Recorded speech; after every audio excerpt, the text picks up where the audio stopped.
दोस्तों, ये बात तो आप सभी जानते हैं कि भारत एक हिंदू प्रधान देश है और यहाँ पर हिंदू मान्यताओं में पूजने वाले मंदिरों की भरमार है। लेकिन कुछ ऐसे तीर्थ स्थल हैं जहाँ पर जाने से इंसान को मन की शांति मिलती है। भारत में चारों धाम की यात्रा को प्रावधान दी जाती है और जो इन तीर्थों को कर लेते हैं तो उन्हें एक अलग ही मुकाम हासिल हो जाता है, या ऐसा कह सकते हैं वो ईश्वर के करीब हो जाता है।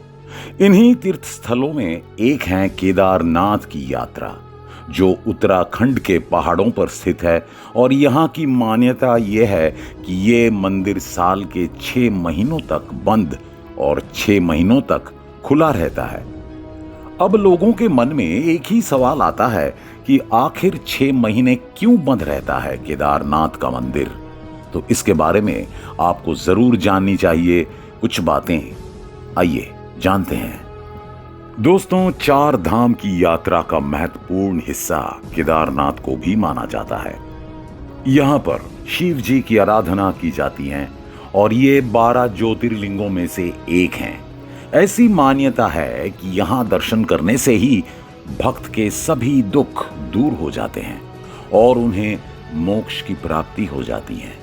तो आज हम आपको केदारनाथ धाम के बारे में कुछ चौंकाने वाली बातें बताएंगे जिन्हें शायद आपने नहीं सुनी होगी। दोस्तों, केदारनाथ में भू शिवलिंग की पूजा होती है और ऐसा बताया जाता है कि यहाँ शिवलिंग की उत्पत्ति अपने आप जमीन में हुई थी। इस मंदिर का निर्माण पांडवों ने कराया था और यहाँ शिव जी ने उन्हें बैल के रूप में दर्शन दिया था। दोस्तों, केदारनाथ का मंदिर हमेशा बर्फ से ढका होता है और यहाँ के खराब मौसम की वजह से मंदिर के कपाट 6 महीने के लिए बंद कर दिए जाते हैं। मंदिर के पट बंद करने से पहले पुजारी विग्रह और दंडी को नीचे ले जाते हैं। दंडी को नीचे ले जाने में मंदिर परिसर की सफाई करके यहाँ पर दीपक जला देते हैं।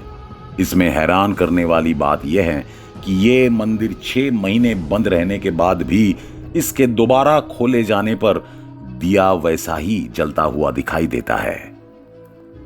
मंदिर में एक छोटा सा दिया 6 महीने लगातार कैसे जलता है, ये बात ही हैरान करने वाली है, क्योंकि शीत लहर की वजह से मंदिर के कपाट बंद रहते हैं और फिर ये दीपावली के दूसरे दिन ही खुलते हैं।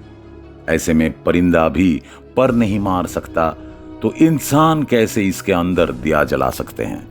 मंदिर की एक और दिलचस्प बात यह है कि इस मंदिर में भगवान शिव अपने सच्चे भक्तों को साक्षात्कार दर्शन देते हैं, इसलिए उन्हें जागृत महादेव के नाम से भी जाना जाता है। पुराणों के अनुसार भगवान शिव का एक भक्त बहुत मुश्किल से केदारनाथ में भगवान शिव के दर्शन करने पहुंचा, लेकिन कपाट बंद हो गए थे। भक्त ने कपाट दोबारा खोलने की बात कही, लेकिन पुजारियों ने मना कर दिया। भक्त ने पुजारियों से जिद की, लेकिन उन्होंने कपाट नहीं खोले और वो जिद पर अड़ गया। 6 महीनों तक वहीं इंतजार करने की बात कही और भूखे प्यासे वहीं लेट गया। अचानक उसे नींद आ गई और वो 6 महीनों तक सोता रहा। ऐसा बताया जाता है कि जब वो भक्त सो रहा था तब वहां एक वैरागी ने दर्शन दिया। इसके बाद जब वो भक्त उठा तो उसने देखा कि मंदिर के कपाट खुल रहे हैं और इसी में पुजारी ये सारी लीला समझ गए। पुजारियों ने यह समझा कि भोलेनाथ से मिलने आया ये व्यक्ति दर्शन के लिए इतना व्याकुल था कि भगवान शिव ने उसे खुद दर्शन दिए। वे मंदिर खुलने पर दर्शन कर सके, इसीलिए उसे 6 महीनों की नींद दे दी। शिव जी की महिमा के चलते ही उन्हें जागृत महादेव के नाम से भी पहचाना जाता है। केदारनाथ में मृत्यु होने पर मोक्ष की प्राप्ति। दोस्तों, हिंदू धर्म में मान्यता है कि चारों धाम की यात्रा किए बिना मनुष्यों को मोक्ष की प्राप्ति नहीं होती। 12 ज्योतिर्लिंगों में से एक बाबा केदारनाथ के विषय में कई कथाएं पुराणों में मिलती हैं। जिनसे ज्ञात होता है कि ये तीर्थ स्थान भगवान शिव का दूसरा निवास स्थान है। शिव पुराण में एक कथा मिलती है जिसके अनुसार यहां जिनकी मृत्यु होती है उन्हें शिवलोक में स्थान मिलता है। केदारनाथ आखिर केदारनाथ क्यों कहलाते हैं? दोस्तों, इसके पीछे एक अलग कहानी है। केदार खंड की कथा के अनुसार नर नारायण की प्रार्थना पर भगवान शिव ने केदार खंड में निवास करने का वरदान दिया। उस समय यहां केदार नामक धर्मप्रिय राजा शासन करते थे। राजा केदार के नाम पर यह क्षेत्र केदार खंड कहलाता था। राजा केदार भी भगवान शिव के भक्त थे। राजा की प्रार्थना पर भगवान शिव ने केदार खंड का रक्षक बनना स्वीकार किया और भगवान शिव कहलाने लगे केदारनाथ। केदारनाथ नामकरण को लेकर एक अन्य कथा स्कंद पुराण में भी है।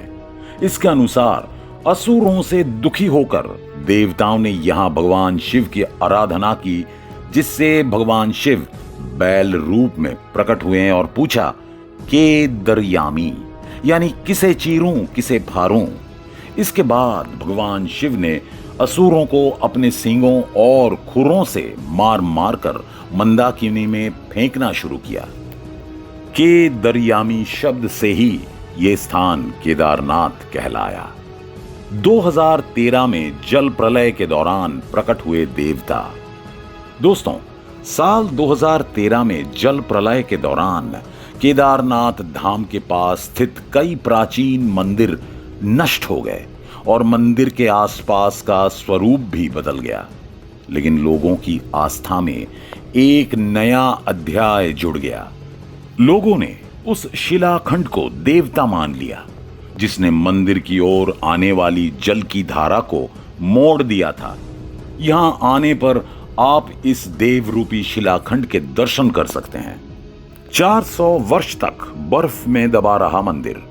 दोस्तों, वर्तमान में स्थित केदारेश्वर मंदिर के पीछे सर्वप्रथम पांडवों ने मंदिर बनवाया था, लेकिन वक्त के थपेड़ों की मार के चलते ये मंदिर लुप्त हो गया। बाद में 8वीं शताब्दी में आदि शंकराचार्य ने एक नए मंदिर का निर्माण कराया, जो 400 वर्ष तक बर्फ में दबा रहा। तब इस मंदिर का निर्माण 508 ईसा पूर्व जन्मे और 476 ईसा पूर्व देह त्याग गए आदि शंकराचार्य ने करवाया था। इस मंदिर के पीछे ही उनकी समाधि है। इसका गर्भगृह अपेक्षाकृत प्राचीन है, जिसे 80वीं शताब्दी के लगभग का माना जाता है। पहले 10वीं सदी में मालवा के राजा भोज द्वारा और फिर 13वीं सदी में मंदिर का जीर्णोद्धार किया गया। दोस्तों, 400 सालों तक बर्फ में दबा रहा केदारनाथ का मंदिर और जब बर्फ से बाहर निकला तो पूरी तरह सुरक्षित था। देहरादून के वाडिया इंस्टीट्यूट के हिमालयन जियोलॉजिकल वैज्ञानिक विजय जोशी के अनुसार 13वीं से 17वीं शताब्दी तक, यानी 400 साल तक एक छोटा हिमयुग आया था, जिसमें हिमालय का एक बड़ा क्षेत्र बर्फ के अंदर दब गया था। उसमें यह मंदिर क्षेत्र भी था। वैज्ञानिकों के अनुसार मंदिर की दीवार और पत्थरों पर आज भी इसके निशान देखे जा सकते हैं। दरअसल केदारनाथ का ये इलाका चोराबारी ग्लेशियर का एक हिस्सा है।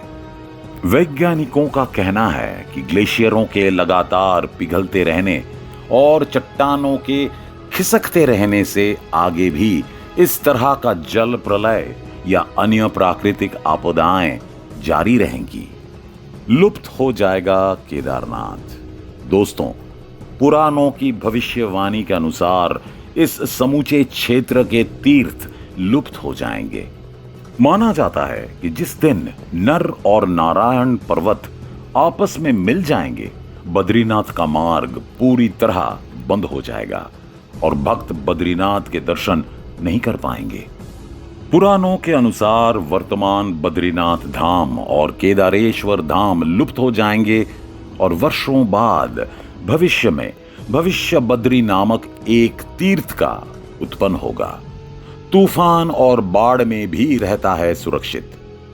16 जून 2013 की रात प्रकृति ने कहर बरपाया था। जल प्रलय से कई बड़ी बड़ी और मजबूत इमारतें ताश के पत्तों की तरह ढहकर पानी में बह गई, लेकिन केदारनाथ के मंदिर का कुछ नहीं बिगड़ा। आश्चर्य तो तब हुआ जब पीछे पहाड़ी से पानी के बहाव में लुढ़कती हुई विशालकाय चट्टान आई और अचानक वो मंदिर के पीछे ही रुक गई। उस चट्टान के रुकने से बाढ़ का जल 2 भागों में विभक्त हो गया और मंदिर कहीं ज्यादा सुरक्षित हो गया। इस प्रलय में लगभग 10,000 लोगों की मौत हो गई थी। कैसे बना होगा ये मंदिर, अभी भी रहस्य बरकरार। दोस्तों, ये मंदिर कटवा पत्थरों के भूरे रंग के विशाल और मजबूत शिलाखंडों को जोड़कर बनाया गया है। 6 फुट ऊंचे चबूतरे पर खड़े 85 फुट ऊंचे, 187 फुट लंबे और 80 फुट चौड़े मंदिर की दीवारें 12 फुट मोटी हैं। ये आश्चर्य ही है कि इतने भारी पत्थरों को इतनी ऊंचाई पर लाकर वो तराश कर कैसे मंदिर की शक्ल दी गई होगी। खासकर ये विशालकाय छत कैसे खंभों पर रखी गई। पत्थरों को एक दूसरे में जोड़ने के लिए इंटरलॉकिंग तकनीक का इस्तेमाल किया गया है। निरंतर बदलती रहती है यहाँ की प्रकृति। दोस्तों, केदारनाथ धाम में एक तरफ करीब 22,000 फुट ऊंचा केदार, दूसरी तरफ 21,600 फुट ऊंचा खर्चकुंड और तीसरी तरफ 22,700 फुट ऊंचा भरतकुंड का पहाड़। ना सिर्फ 3 पहाड़ बल्कि 5 नदियों का संगम भी है यहाँ।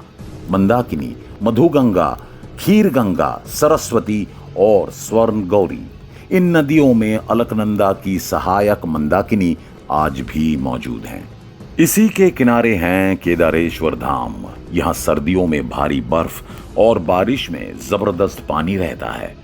यहाँ कब बादल फट जाए और कब बाढ़ आ जाए कोई नहीं जानता। दोस्तों, उम्मीद है वीडियो आपको पसंद आया होगा, तो जल्दी से चैनल को सब्सक्राइब कर लें और बेल आइकॉन को भी प्रेस कर दें। मिलते हैं अगले वीडियो में, तब तक के लिए नमस्कार।